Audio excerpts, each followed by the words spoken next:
Hello दोस्तों, मैं संतोष कुमार। आज आप लोग को ज्योग्राफी का एक छोटा सा टॉपिक ग्रीन टी के माध्यम से बताने जा रहे हैं। टॉपिक का नाम है भूकंप। चलिए तो देख लेते हैं भूकंप होता क्या है। भूकंप एक प्राकृतिक आपदा है जो हम लोग जमीनी उथल पुथल से महसूस करते हैं। तो सबसे पहले देख लिया जाए भूकंप के अध्ययन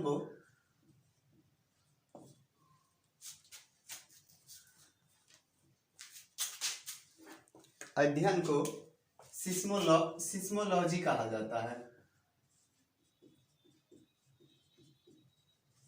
भूकंप के अध्ययन को सिस्मोलॉजी कहा जाता है और भूकंप के तीव्रता के मापन को सिस्मोग्राफ कहा जाता है। तीव्रता के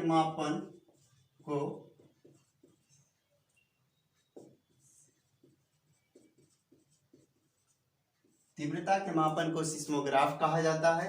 और तीव्रता का मापन कितने प्रकार के स्केल से किया जाता है? तो 3 प्रकार के स्केल से भूकंप के तीव्रता मापन 3 प्रकार के स्केल से किया जाता है। पहला देख लीजिए, रिएक्टर स्केल। दूसरा है मर्केली स्केल। तीसरा है राशि फेरल स्केल। ठीक है, तो अगर आ जाए क्वेश्चन ये भूकंप के अध्ययन को क्या कहते हैं, तो सिस्मोलॉजी कहा जाता है। तीव्रता के मापन को सिस्मोग्राफ कहा जाता है। और तीव्रता का मापन कितने प्रकार के स्केल से किया जाता है? तो 3 प्रकार के स्केल से, रिएक्टर स्केल, मर्केली स्केल, राशि फेरल स्केल। तीव्रता के मापन सिस्मोग्राफ हो जाएगा, अध्ययन सिस्मोलॉजी। इसमें कंफ्यूज हो जाता है आदमी, तो इसको ध्यान दीजिएगा। चलिए, अब आमतौर पर देखा गया है जो रिएक्टर स्केल से इसको भूकंप की तीव्रता का मापन किया जाता है। तो रिएक्टर स्केल के बारे में जान लेते हैं थोड़ा सा। देखिए, रिएक्टर स्केल जो है इसका खोज 1935 में चार्ल्स रिएक्टर नामक वैज्ञानिक ने किया था।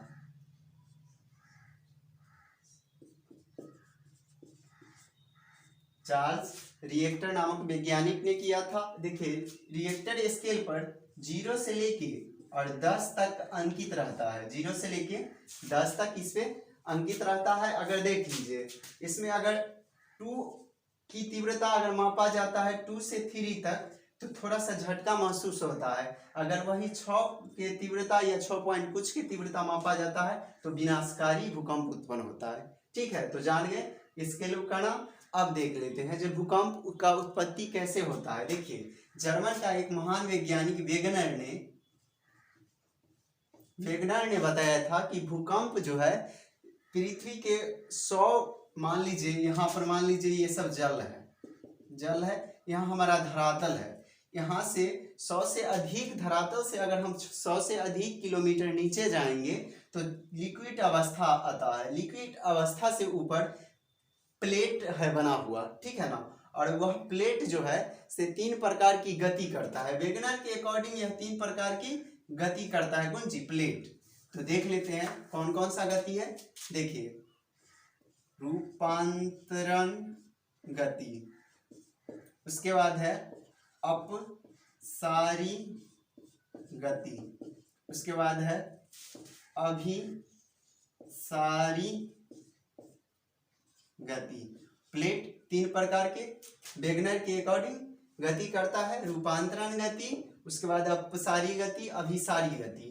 तो देखिए, भूकंप का उत्पन्न जो होता है, रूपांतरण गति किसे कहते हैं? जैसे मान लीजिए कोई प्लेट का 2 छोर है, कोई प्लेट ले लेते हैं जो धरातल के अंदर है। सिंपल समझने के लिए ऊपर का कोई प्लेट लेते हैं। अगर मान लीजिए एगो मान लीजिए ये प्लेट है, एगो मान लीजिए ये प्लेट है, दोनों का छोर है। एगो ऊपर मुहे गति करता है, एगो नीचे मुहे गति करता है। तो इस गति को क्या कहेंगे? हम रूपांतरण गति कहेंगे। अब मान लीजिए एगो ऊपर उठेगा और एगो नीचे, और ऊपर नीचे होने में अगर मान लीजिए एगो ऊपर उठा और एगो नीचे है, तो यही है जो ऊपर उठा तो कंपन महसूस होगा, फिर ऊपर उठेगा गिरेगा, ऊपर उठेगा गिरेगा। यानी कि यही कारण है जो भूकंप की उत्पत्ति होता है। ठीक है, अभिसारी गति के कारण जो होता है से पर्वतों का निर्माण होता है, और अपसारी गति के कारण जो होता है से ज्वालामुखी का निर्माण होता है, जो कि आगे आपको बता दिया जाएगा। तो चलिए हम बात करते हैं रूपांतरण गति में। तो चलिए, भूकंप किस प्रकार किस गति के कारण उत्पन्न होता है? तो रूपांतरण गति के कारण होता है। ठीक है, अब देख लेते हैं आगे। भूकंप से जो होता है,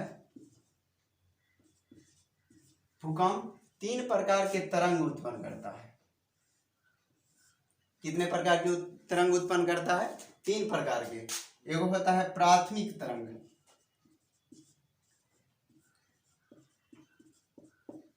द्वितीयक तरंग,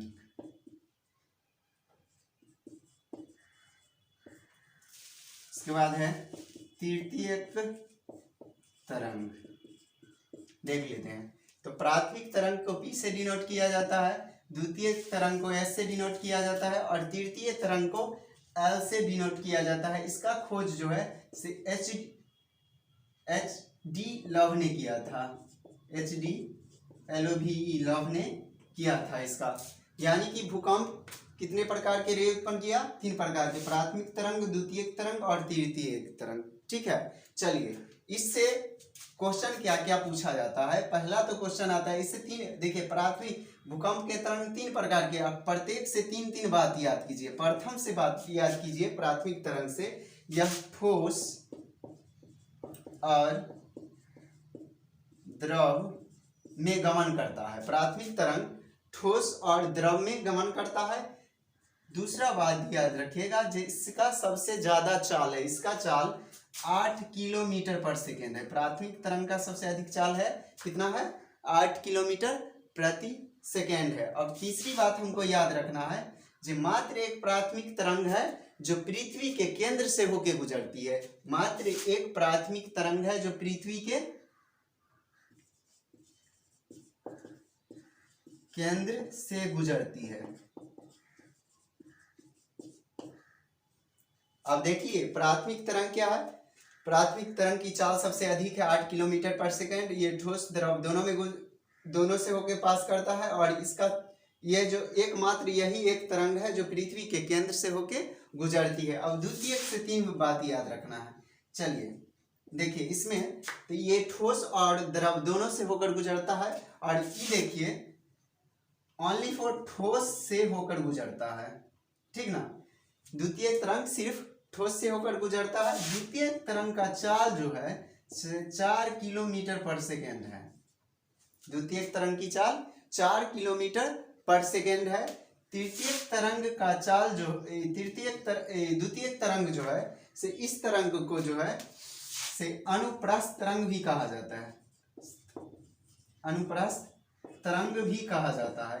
यह ध्वनि के माध्यम गुजरता है, इसलिए इसे अनुदैर्घ्य कहा जाता है। यह अनुप्रस्थ तरंग, हम लोग जानते हैं जो प्रकाश अनुप्रस्थ तरंग है और ध्वनि अनुदैर्घ्य तरंग है। तो इससे द्वितीय तरंग से क्या क्या बात हमको याद रखना है। यह ठोस से होकर गुजरता है, इसका चाल 4 किलोमीटर प्रति सेकेंड है। इस तरंग को अनुप्रस्थ तरंग भी कहा जाता है। इस तरंग को देखिए, यह धरातल के पटल पर आते आते विलुप्त हो जाता है, इसलिए इसे कहीं कहीं गौण तरंग भी कहा जाता है। ठीक है, अब आगे आइए देखिए तीसरा है एल तरंग। देखिए इसके बारे में भी 3 बात याद रखना है। यह धरातल के अंदर, जैसे ये हमारा ठोस द्रव 2 माध्यम से गुजरा, अगर इसके मार्ग में अगर गैस भी आए तो भी उस माध्यम से होकर भी चला जाएगा। यानी कि यह ठोस द्रव और गैस तीनों से होकर गुजरती है। यानी कि तृतीय तरंग, जिसे हम एल तरंग कहते हैं, ठोस द्रव और गैस तीनों से होकर गुजरती है। द्वितीय बात इससे सुन लिया जाए, इसका चाल 1.5 से लेके 3 किलोमीटर पर सेकेंड तक है। तृतीय तरंग की चाल 1.5 से लेके 3 किलोमीटर प्रति सेकेंड तक है। तीसरा बात इससे जान लिया जाए, इस तरंग को जो है सबसे ज्यादा विनाश करता है, इसलिए यह विनाशकारी तरंग कहलाता है।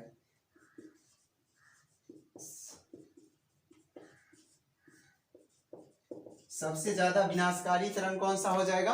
हमारा एल तरंग हो जाएगा। तो अब देख लिए हम जो भूकंप 3 प्रकार के तरंग उत्पन्न करता है, प्राथमिक, द्वितीयक, तृतीयक। प्राथमिक तरंग को P से सूचित करते हैं, द्वितीयक को S से सूचित करते हैं, तृतीयक को L से सूचित करते हैं। देखिए प्राथमिक तरंग में हम 3 बात, भूकंप में वेगनर ने बताया था रूपांतरण और गति, अपसारी गति, अभिसारी गति, यानी कि 3 गति के बारे में। भूकंप में भी हम बता रहे हैं आपको 3 प्रकार का रे, और स्केल में भी बताए थे 3 प्रकार के स्केल, रिएक्टर स्केल, मर्केरी स्केल और राशि फेरल स्केल। चलिए तो इसके बारे में समझ जाते हैं। प्राथमिक में बताया ठोस द्रव दोनों से गुजरता है, द्वितीयक ओनली फॉर ठोस से गुजरता है, तृतीयक ठोस द्रव और गैस से होकर गुजरता है। आगे देख लेते हैं। प्राथमिक तरंग की चाल 8 किलोमीटर पर सेकेंड है, द्वितीयक की 4 किलोमीटर पर सेकेंड है और तृतीयक की 1.5 से 3 किलोमीटर पर सेकेंड है। चलिए उसके बाद प्राथमिक तरंग से एक और बात हम बताए हैं, जो प्राथमिक तरंग पृथ्वी के केंद्र से होकर गुजरती है और बाकी कोई भी तरंग पृथ्वी के केंद्र से होकर नहीं गुजरती है। उसके बाद बताए हैं जो द्वितीयक तरंग को अनुप्रस्थ तरंग कहा जाता है, तृतीयक तरंग सबसे ज्यादा विनाशकारी तरंग होता है। चलिए तो इतना जान गए। अब छोटा सा बात, एक और बात जान लेते हैं इधर से।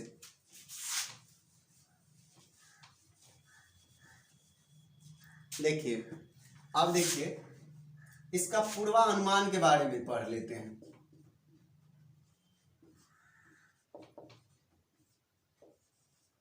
पूर्वानुमान देखिए, भूकंप के अगर पूछा जाए जो भूकंप के पूर्वानुमान लगाया जा सकता है कि नहीं लगाया जा सकता है, तो भूकंप का पूर्वानुमान आमतौर पर नहीं लगाया जा सकता है, लेकिन कुछ रेशियो में इसको लगाया जा सकता है। देखिए वो कैसे।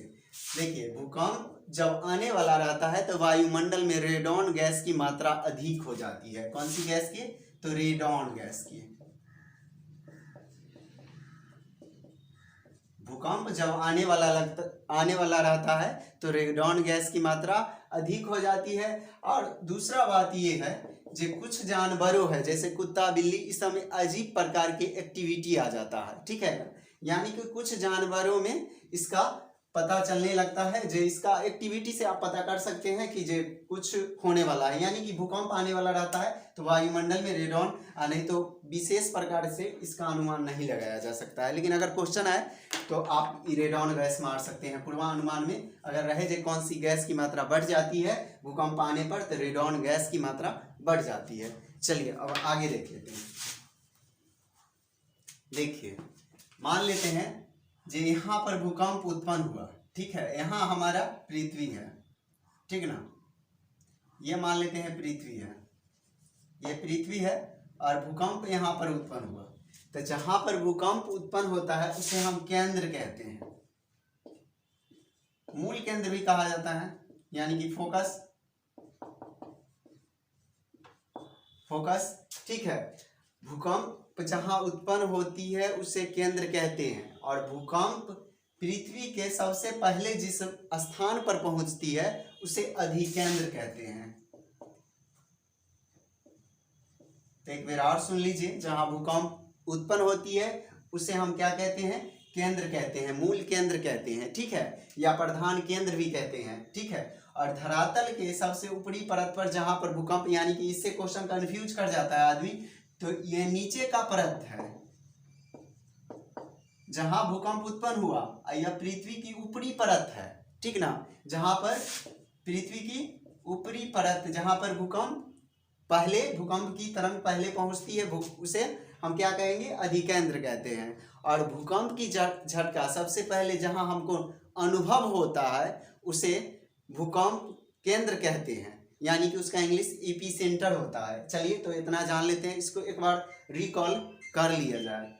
तो रिकॉल करते हैं, भूकंप का उत्पन्न जो होता है से रूपांतरण गति द्वारा, प्लेटों के रूपांतरण गति द्वारा होता है, जिसका गति नियम किसने दिया था? वेगनर ने दिया था। उसके बाद हम आपको बताए हैं जो भूकंप के अध्ययन को सिस्मोलॉजी कहा जाता है, भूकंप के तीव्रता के मापन को सिस्मोग्राफ कहा जाता है, और भूकंप के तीव्रता का मापन 3 प्रकार के स्केल से किया जाता है। रिएक्टर स्केल है, मर्केरी स्केल है, राशि फेरल स्केल है। कितने प्रकार के स्केल? 3 प्रकार के, रिएक्टर स्केल, मर्केली स्केल, राशि फेरल स्केल। रिएक्टर स्केल के बारे में हमने बताया आपको, जो 1935 में चार्ल्स रिएक्टर ने खोज किया था। इसमें 0 से लेकर 10 तक अंकित रहता है। आमतौर पर देखा गया है अभी जो है रिएक्टर स्केल से ही भूकंप की तीव्रता मापी जाती है। हम रिएक्टर स्केल में 2 और 3 के बीच इसका तीव्रता अगर बताता है तो थोड़ा सा झटका महसूस होता है, उसके आगे बढ़ेगा यानी कि 6 से ऊपर जाएगा तो विनाशकारी भूकंप रूप ले लेगा। चलिए, उसके बाद हम बताए हैं जो भूकंप 3 प्रकार की रे उत्पन्न करता है, प्राथमिक, द्वितीयक और तृतीयक। प्राथमिक को हम P से सूचित करते हैं, द्वितीयक को S से सूचित करते हैं, तृतीयक को L से सूचित करते हैं, क्योंकि तृतीयक का खोजकर्ता HD लव था। अब आइए प्राथमिक तरंग के बारे में हम बताए हैं। प्रत्येक चीज में 3-3 देखिए, पहले याद करने का तरीका सीख लीजिए। वेगनर ने क्या प्लेट का गति नियम दिया था 3 गो। स्केल कितने से मापा गया, तो वो भी 3 गो। भूकंप कितने प्रकार का तरंग उत्पन्न किया, तो वो भी 3 गो। देखिए प्राथमिक का 3 गो बात हम याद करवाए हैं, जो ठोस, द्रव और गैस 2 गो से गुजरता है। इसका चाल 8 किलोमीटर पर सेकेंड है, या पृथ्वी के केंद्र से भी होकर गुजरता है प्राथमिक तरंग। द्वितीयक के बारे में बताए हैं, यह सिर्फ ठोस से होकर गुजरता है। इसका चाल 4 किलोमीटर पर सेकेंड होता है। इसे अनुप्रस्थ तरंग भी कहा जाता है। ठीक है, चलिए तृतीयक तरंग को एल तरंग कहते हैं। यह ठोस, द्रव और गैस से होकर गुजरता है। इसका जो चाल होता है यानी कि 1.5 से 3 किलोमीटर पर सेकेंड की चाल चलता है। यह सबसे ज्यादा विनाशकारी तरंग होता है। चलिए, उसके बाद हम बताए हैं जहां भूकंप उत्पन्न होता है उसे हम मूल केंद्र कहते हैं। अब पृथ्वी के सबसे ऊपरी परत जहां पर भूकंप सबसे पहले पहुंचता है उसे अधिकेंद्र कहते हैं। ठीक है, चलिए, तो अगर वीडियो अच्छा लगे तो इसे लाइक और सब्सक्राइब कीजिए। थैंक्स।